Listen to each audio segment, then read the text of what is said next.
کہتے ہیں ذمہ دار انسان کو کہ جو ذمہ دار ہو، جو باذمہ دار ہو۔ شیعہ اور محب میں فرق ہے۔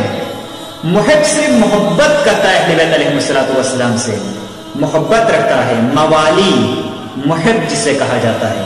ممکن وہ شیعہ نہ بھی ہو، اہل بیت علیہ السلام کے ساتھ محبت رکھتے ہو۔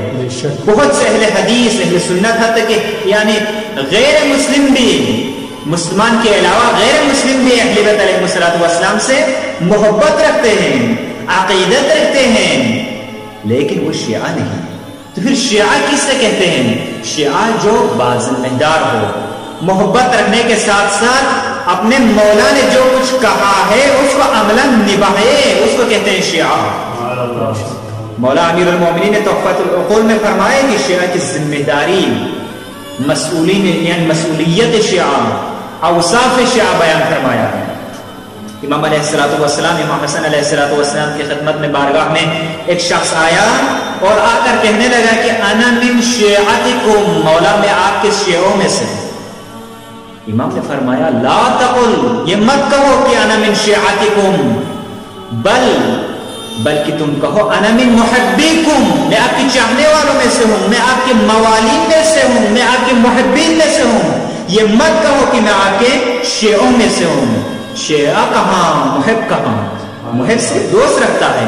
شیعہ تاریخ میں اگر دیکھا جائے تو شیعہ کس سے کہتے ہیں؟ شیعہ یعنی ابو ذر غفاری، شیعہ یعنی مالک اشتر، شیعہ یعنی میثم تمار، شیعہ یعنی مالک اشتر و حبیب بن مظاہر، جو تاریخ میں اہل بیت علیہ السلام کے اصحاب میں سے ہیں، جو امام علی علیہ السلام کے صحابی اصحاب، امام حسن کے اصحاب، امام حسین کے اصحاب، تا امام حسن العسکری علیہ السلام کے ساتھ، جو فقط قول میں نہیں عملاً اہل بیت علیہ السلام کے فرامین کو نبھائے، اسے کہتے ہیں شیعہ۔ اور اس دور میں عصر غیبت کبریٰ میں 12ویں امام کے اصحاب بننے کے لیے، صحابی بننے کے لیے عصر غیبت میں جو کچھ ذمہ داریاں نبھا رہے ہیں، تاکہ جب امام ظہور ہو جائے تو اس وقت نظام ولایت کو پوری دنیا میں لہرانے کے لیے اس عزم کے ساتھ جو اس وقت میدان میں حاضر ہیں، وہ شیعہ ہے اس وقت۔ دیکھیں دنیا میں شیعہ باذمہ دار افراد اگر دیکھنا چاہتے ہیں تو روح اللہ خمینی کی شکل میں دیکھ سکتے ہیں شیعہ۔ اگر دیکھنا چاہتے ہیں تو عراق کی سرزمین پر سید علی سیستانی کی شکل میں دیکھیں۔ اگر دیکھنا چاہتے ہیں شیعہ تو لبنان کی سرزمین پر سید مقامت سید حسن نصر اللہ کی شکل میں دیکھیں۔ اگر شیعہ حقیقی معنوں میں دیکھنا چاہتے ہیں تو نائجیریا کی سرزمین پر شیخ ابراہیم زگزاگی کی شکل میں دیکھیں۔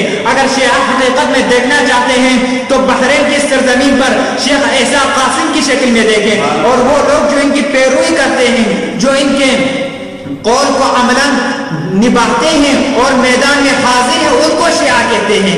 نہ فقط یعنی اہل بیت علیہ السلام کے ساتھ زبانی، فقط اہل بیت علیہ السلام کے ساتھ کہ میں شیعہ ہوں، یہ کہنے سے شیعہ نہیں ہوتا۔